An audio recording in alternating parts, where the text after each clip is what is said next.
On March 27, 1977, two Boeing 747 jumbo jets, KLM Flight 4805 and Pan Am Flight 1736, collided on the runway at Los Rodeos Airport in Tenerife, Canary Islands. This accident, caused by a combination of miscommunication, poor visibility, and human error, resulted in 583 fatalities, making it the deadliest aviation disaster in history. What went wrong? And how did this tragic event change aviation forever? KLM Flight 4805, captained by Jacob Veldhuizen van Zanten, departed Amsterdam for Gran Canaria Airport, carrying 248 people. Meanwhile, Pan Am Flight 1736, commanded by Captain Victor Grubbs, was en route from Los Angeles to Las Palmas with 396 people on board.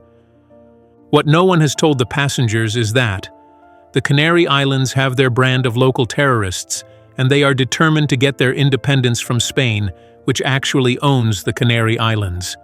Due to the terrorist bombing at Gran Canaria, both flights were diverted to Tenerife's Los Rodeos Airport, a crucial detour that set in motion the events of this tragedy. A warning for a possible second bomb meant that Gran Canaria remained shut, which led to more and more aircraft arriving at Los Rodeos. Los Rodeos Airport was a small regional airport not designed to handle the influx of diverted flights. With aircraft parked along the taxiways, departing flights were forced to use the main runway to taxi, a risky and unusual procedure.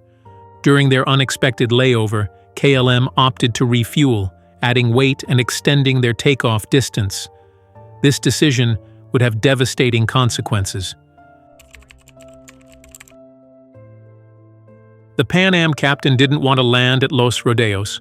He wanted to stay in the air in a holding pattern and wait for Gran Canaria to reopen, but ultimately he was forced to land his Boeing 747-121 at the Tenerife airport. With his crew on duty for 13 hours, the captain was anxious to get out of Los Rodeos as soon as possible. Most of his passengers were seniors, and spending such a long time in their seats was too big of a burden for them. As the hours passed, both the Pan Am and KLM crews became increasingly anxious to depart.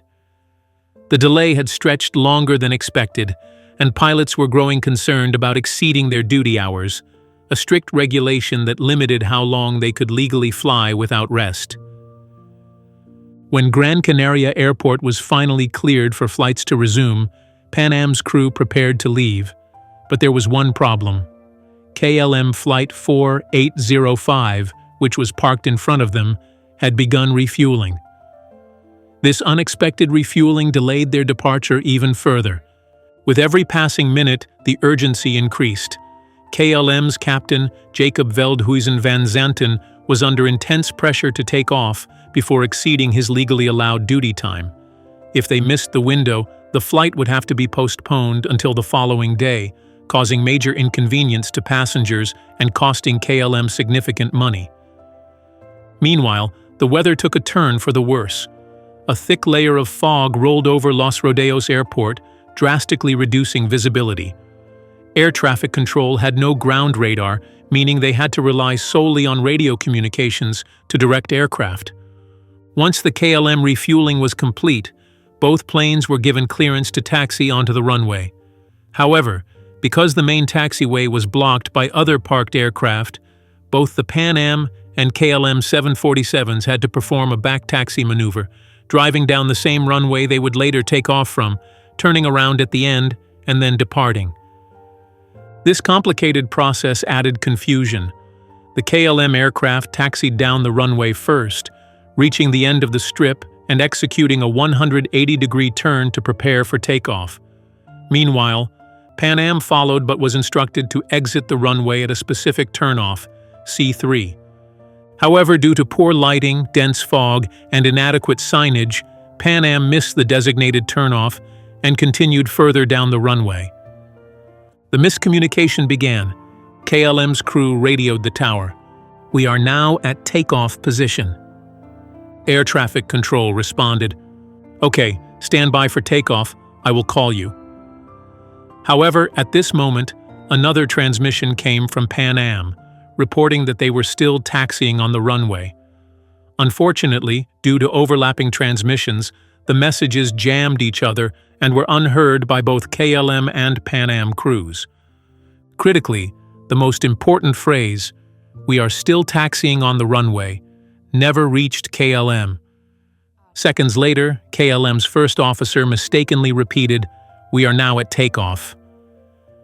Captain Van Zanten, confident in his decision, pushed the throttles forward and began the takeoff roll. Air traffic control immediately responded, "Okay, wait for takeoff, I will call you." But it was too late.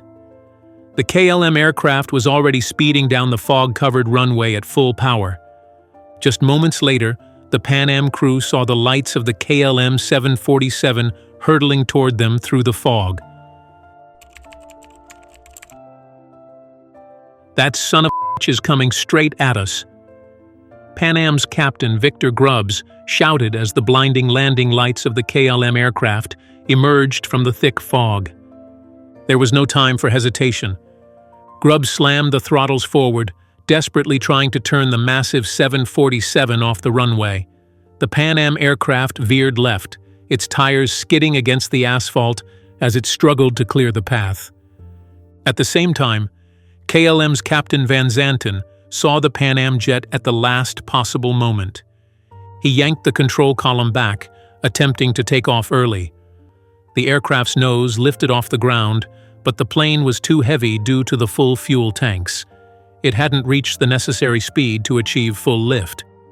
The KLM's undercarriage slammed into the top of the Pan Am jet. The impact ripped through the center fuselage, tearing the aircraft apart. Passengers inside Pan Am felt the entire plane shudder violently as debris and flames erupted around them. The KLM aircraft, unable to stay airborne, stalled mid-air and crashed back onto the runway. The force of the impact detonated the fuel-laden tanks, causing an immediate and massive fireball that killed all 248 passengers and crew on board instantly. The Pan Am aircraft, now partially engulfed in flames, became a scene of panic and chaos. The fire rapidly spread through the cabin, cutting off escape routes. Survivors scrambled to flee through whatever exits they could find. The Pan Am's first officer, Robert Bragg, rushed to assist passengers. Some escaped through a hole torn in the fuselage, while others jumped from the emergency exits. Tragically, 335 people aboard Pan Am perished, either from the impact or the inferno that followed. Only 61 passengers and crew survived, most of whom had been seated toward the front. Rescue teams arrived to find charred wreckage, burning fuselages, and scattered bodies. The thick fog that had contributed to the accident still loomed over the airport, masking the full scale of the disaster. This event would go down as the deadliest aviation accident in history, one that could have been prevented.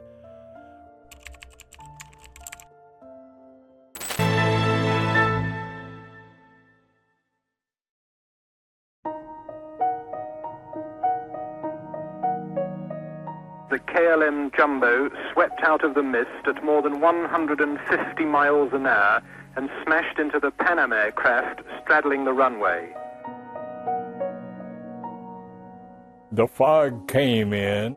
The visibility was just about nil, and the captain was taxiing the airplane only about 3 knots because that was as fast as he felt like it was safe to go.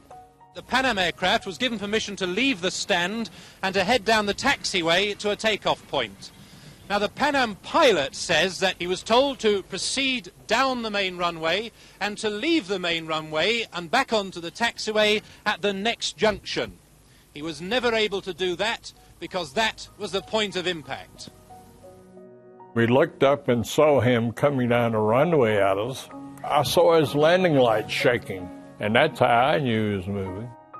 I could not believe that man was taking off. I started yelling to get off the runway, and the captain started turning the airplane. I looked back out of my right side window and saw him lifted off the runway. So I closed my eyes and ducked and basically said a real short prayer about I hope he misses us. When he hit us, all it was a very short bump, like boom, no big noise, no big shaking. I thought, thank God he missed us. Then I looked up for the fire control handles, and that's when I first noticed that the top of the airplane was gone.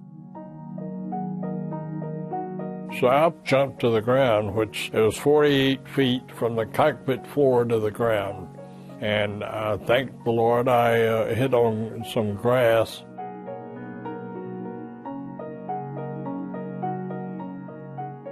There were about 50 people that had already gotten out on the left wing of the airplane. And I started yelling at them to jump off. And one poor lady, she jumped first, and everybody else jumped right on her and broke her back and both legs and both arms.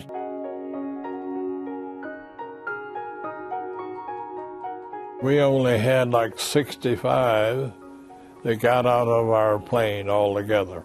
The KLM plane burst into flames and carried on down the runway, disintegrating as it went, until the main piece of the fuselage came to rest more than half a mile away from the point of impact. No one survived the KLM crash. I always, from day one, believed that it was the KLM captain's fault for taking off without a clearance. He just disregarded all cockpit procedure when he decided to make the takeoff. No one will ever know why he got in such a big hurry and took off the way he did. The survivors, most of whom lost members of their family in the crash, told what happened. A crash. It was a tremendous explosion. There was fire. There was gasoline spewing out. There was smoke. The fumes were awful. But the whole cabin next to me was just completely gone. I saw flames coming, so I figured, I saw my mom go, and I looked at my dad, and he told me to jump, so I just crawled out and jumped. Could you tell that a lot of people were not going to make it? It's not something I thought about. You know, I was trying to get the immediate people around me out, and then I figured I should go. It wasn't frightening, you know, I wasn't frightened. It was, he kind of realized, well, wait a minute, it might blow, so I should go. But people were calm, they weren't really screaming or anything, and you don't think about it. You just saw the flames, and it was time to go. Well, my first thought was, wait, the fire engines would come out there. But then it got so bad where we were, that, and we knew they weren't coming, that we had to get off. And I knew that I wasn't going to stay in there and burn up. And how does it feel to be a survivor in what is the world's largest air crash? It feels great to be alive. I'd be lying if I said anything else. Rescue efforts were chaotic due to the fog, the intensity of the fires, and the lack of preparedness for a disaster of this magnitude. Survivors recounted the horror of escaping from a burning wreckage while others were trapped inside. Many of the Pan Am survivors were seated near the front of the aircraft, while those in the rear had little chance of survival. This horrendous accident shocked the whole world, and the investigation started immediately. Fortunately, they could get a hold of the cockpit voice recorder and flight data recorder from both aircraft relatively quickly, and in the Spanish final report they pushed most of the blame onto the KLM captain, Captain Jacob van Santen. It stated that the accident was caused by the KLM captain taking off without an ATC clearance, not stopping the takeoff when air traffic control told him to stand by for takeoff, not stopping the takeoff when the Pan Am aircraft reported that they were still on the runway, and also not abandoning the takeoff when his own flight engineer asked him whether or not the Pan Am aircraft was still on the runway. Now, the Dutch investigation team had a slightly different view than what was stated in the final report from the Spanish. They didn't question the cause of the accident, which was clearly that the KLM crew had taken off without a takeoff clearance. But instead, they delved a little bit deeper into why this happened. How come that an experienced captain like Captain Jacob van Santen would take a decision like that? And they looked into suboptimal teamwork between the cockpit crews in both aircraft and air traffic control, possibly due to language barriers, but they also looked into whether or not the ATC controller might have been slightly distracted.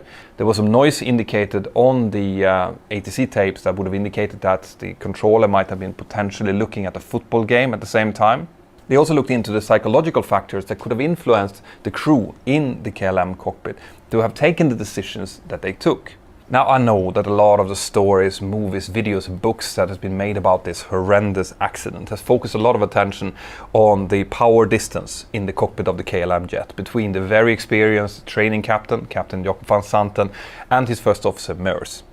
And the fact that his first officer wouldn't feel comfortable in speaking up against his captain. But that kind of takes away from the fact that First Officer Meurs was far from a new pilot. He had 9,200 hours. He was new on the 747, but he was a very experienced pilot. And he did speak up. Remember when Captain van Santen wanted to start the takeoff roll as soon as he turned the aircraft around? It was First Officer Meurs who spoke up and said, no, stop, hold on, we need to get our ATC clearance. And that would indicate that he definitely was able to speak up against Captain van Santen. And the fact that Van Santen started his takeoff roll while he was still reading back the ATC clearance definitely disturbed him, but it is very likely that he still thought that the runway ahead was clear, that there was no danger, and what Van Santen was doing was a procedural mistake, but nothing more than that. The investigation concluded that the KLM captain took off without full clearance. Contributing factors included poor visibility due to fog, simultaneous radio transmissions blocking key messages, lack of proper ground radar at Tenerife Airport, cockpit hierarchy culture, preventing co-pilots from challenging a captain's decision. Captain Van Zanten was a highly respected pilot and KLM's chief flight instructor. His decision to take off prematurely has been debated extensively. Did time pressures and deteriorating weather conditions influence his misjudgment? Could a more assertive co-pilot intervention have prevented the disaster? These questions continue to be analyzed in aviation circles. KLM ultimately accepted responsibility, leading to compensation for the victims' families. The Tenerife disaster led to major changes in aviation safety. Standardized phraseology. Phrases like "cleared for takeoff" became strictly regulated. Crew resource management, CRM. New training programs emphasized open communication between cockpit crew members. Mandatory ground radar. Airports improved monitoring of aircraft movements to prevent runway collisions. The lessons learned from Tenerife have made modern aviation safer. The Tenerife airport disaster remains a somber reminder of how small errors can lead to catastrophic consequences. While aviation safety has greatly improved, the tragedy of Tenerife serves as a lasting lesson in the importance of clear communication and meticulous operational protocols. Aviation safety relies on constant vigilance and learning from past mistakes. If you found this analysis insightful, consider subscribing for more deep dives into history's most significant crime and disaster cases.